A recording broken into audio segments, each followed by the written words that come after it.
Bapak Ibu semua. Selamat pagi, Suster. Pagi, Suster. Selamat pagi, Suster.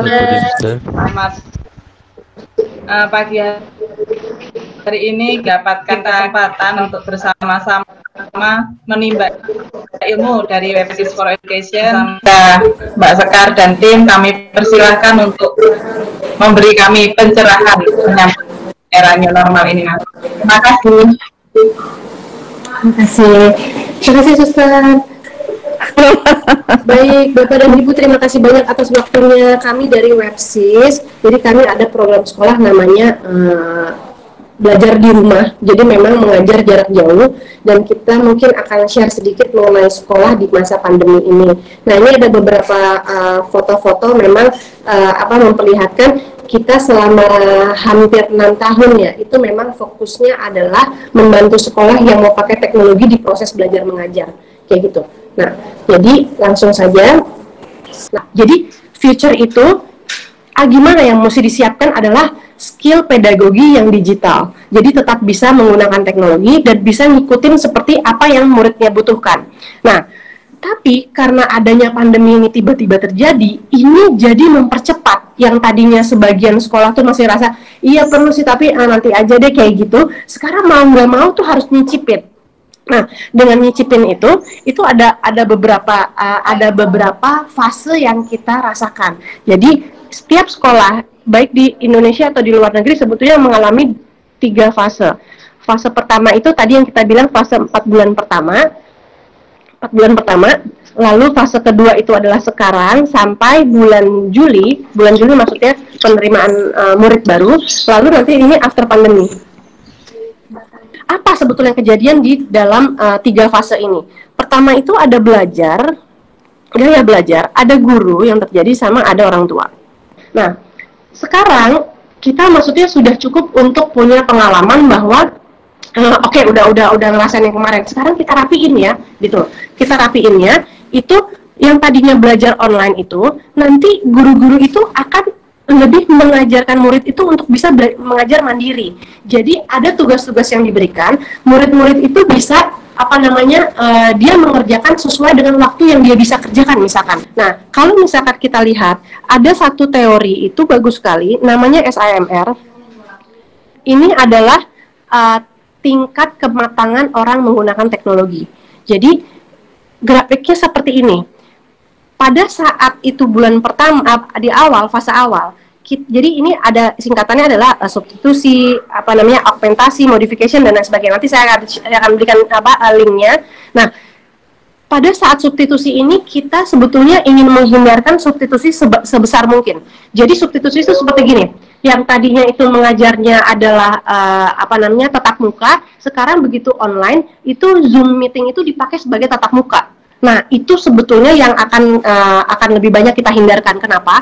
Karena di sini tuh kalau kita pakai cara substitusi, energi dan waktunya itu kebuangnya sangat amat banyak, melelahkan banget, capek banget. Sedangkan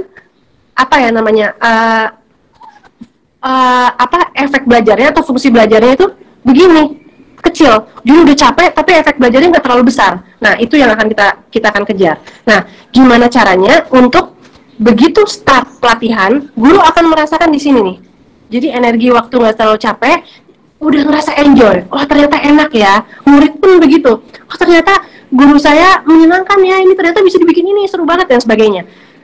Dalam waktu beberapa lama kita akan masuk ke sini dan sebagainya. Seperti itu. Kurang lebih. Nah, kalau setelah guru-guru udah siap dengan mandiri, murid yang sudah belajar mandiri, nanti akan masuk ke pelajaran deep learning. Ini luar biasa menyenangkan sekali kalau udah kesini. Jadi murid benar-benar paham sekali apa yang dia mau, paham apa yang dia suka, apa yang dia antusias dan sebagainya. Nah, guru itu akan bisa punya skill mengajar hybrid.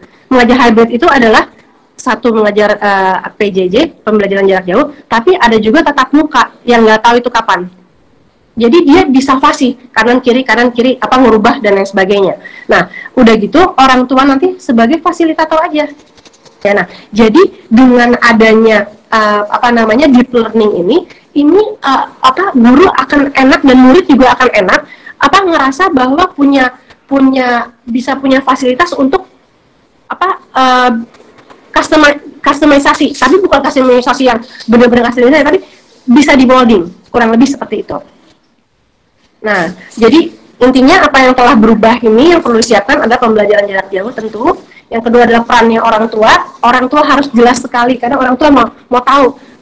Orang tua tuh dikasih tahu nggak sih kalau dia stres, misalkan orang tua tuh tahu nggak sih kalau sekolah tahu nggak sih kalau orang tua tuh mesti kerja, orang tua tahu kayak seperti itulah. Nah, ini kita bantu juga di orang tua, nanti ada adopsi teknologi udah pasti, sama social distancing gimana pasca pandemi, kurang lebih seperti itu. Nah, Websis itu bagaimana kita membantu sekolah, kita ada di mana. Nah, ini saya jelaskan sedikit. Kami itu sebetulnya memang adanya di sini professional development, jadi pelatihan untuk guru-guru. Karena di 5 elemen ini, jadi gini, sebetulnya terus terang banyak yang mengira kami itu jualan aplikasi, padahal enggak sama sekali. Oke, guru-guru itu Bapak Ibu guru terserah mau pakai perangkat apa aja, mau pakai handphone boleh, mau pakai laptop boleh, pakai apa, segala macam nggak apa-apa. Nanti guru-guru itu akan diajarkan untuk membuat modul, aduh seru banget. Jadi Bapak pakai bikin video dan lain sebagainya tuh akan ada di situ. Nah, yang kedua itu memang ada aplikasi pastinya. Kalau kita pasti pakai perangkat pasti pakai aplikasi. Di sini ada aplikasi tuh ada Zoom meeting dan lain sebagainya lah. Ini ada banyak sekali, ribuan ada aplikasi. Nah, ada lagi untuk building ekosistem itu ada konten dari buku-buku dari penerbit. Lalu ada internet. Nah, masing-masing guru tuh perlu dibekali dengan internet tentunya, sama dengan professional development ini semoga bisa benar-benar menyampaikan apa tujuan dari pembelajarannya. Jadi kurang lebih itu. Jadi bagaimana Websis membantu sekolah ada menyiapkan ini. Begitu Bapak Ibu. Saya rasa dari saya cukup. Untuk Bapak dan Ibu guru yang mungkin ingin menanyakan belajar di rumah, monggo bisa dinyatakan mic. Saya mau tanya. Silakan Bu Gatri. Yang pertama saya mau tanya tentang deep development tadi, bahwa deep learning itu anak bisa belajar sesuai minat ya? Deep learning bukan anak belajar sesuai minat, bukan. Deep learning adalah anak belajar paham sekali sama apa yang diajarkan. Tapi bisa kayak ya di situ dia belajar sekaligus dengan satu materi yang kita sampaikan misalnya? Betul, bisa, betul. Karena tadi saya menangkapnya anak itu lebih terfokus gitu, misalnya dia suka matematika, dia lebih bisa mendalami matematika, lalu dia suka apa? Saya pikir itu kepeminatan gitu. Betul. Nah, jadi kepeminatan itu jadi sekolah, jadi gini, kita ada program untuk kepala sekolah. Kepala sekolah itu nanti akan dibantu untuk merumuskan apa peraturan, merumuskan apa rancangan ke depan dan lain sebagainya. Nah, kalau misalkan sekolahnya berasa oke, saya mau menjalankan nah itu seperti itu bisa. Tapi kalau deep learning sendiri adalah anak sangat memahami apa yang dia pelajari. Kurang lebih itu. Yang kedua, masih boleh tanya ya? Boleh dong. Oke. Di dalam pembelajaran jarak jauh ini, apakah buku cetak itu masih sangat bermanfaat, atau karena sekarang kan sumbernya dari mana-mana bisa?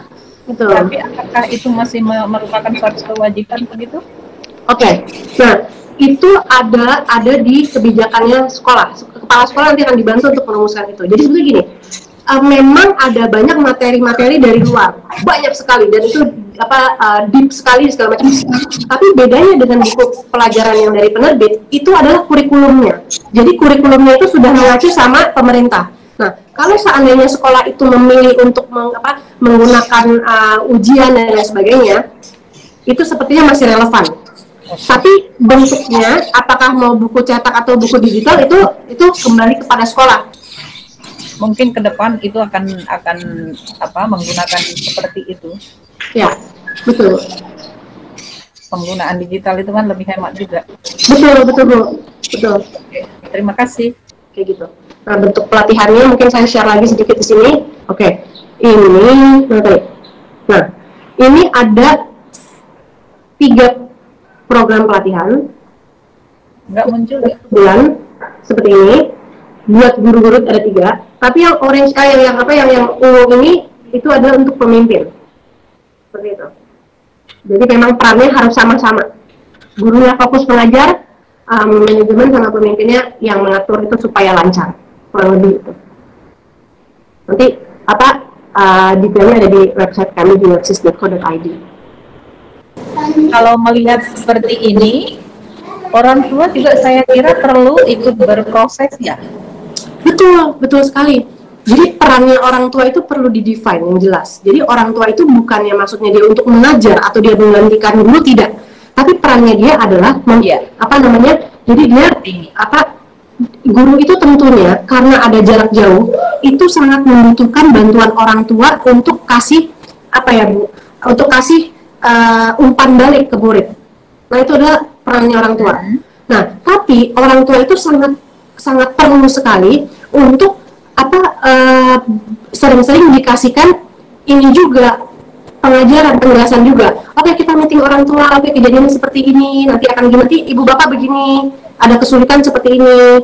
Nah, nanti gini, orang tua juga butuh kejelasan, karena sekarang ini orang tua kayak, udah stres banget kan, jadi juga udah nggak enak gitu kan.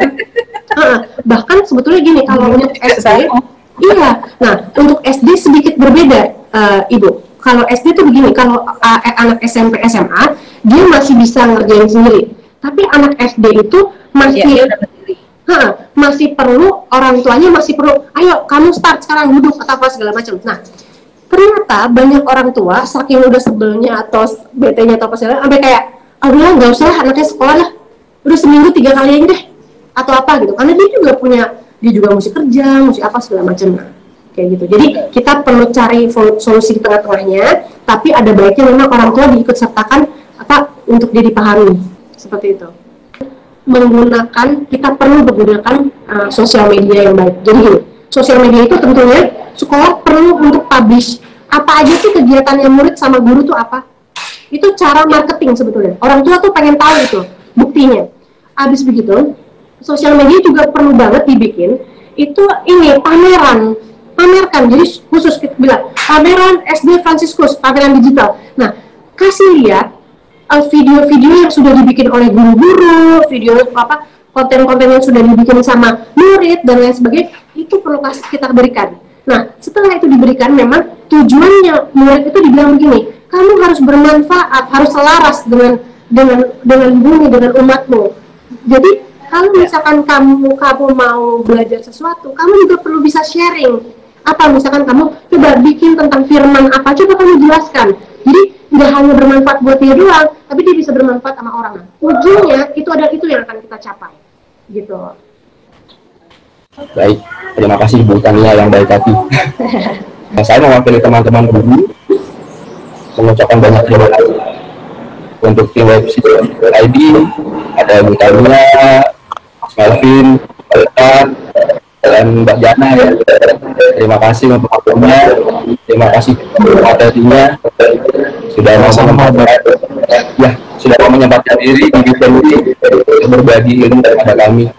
Ini mungkin buat kita punya, nanti saya akan kirimkan ini bagus banget ceritanya tentang pembelajaran jarak jauh mempersiapkan new normal.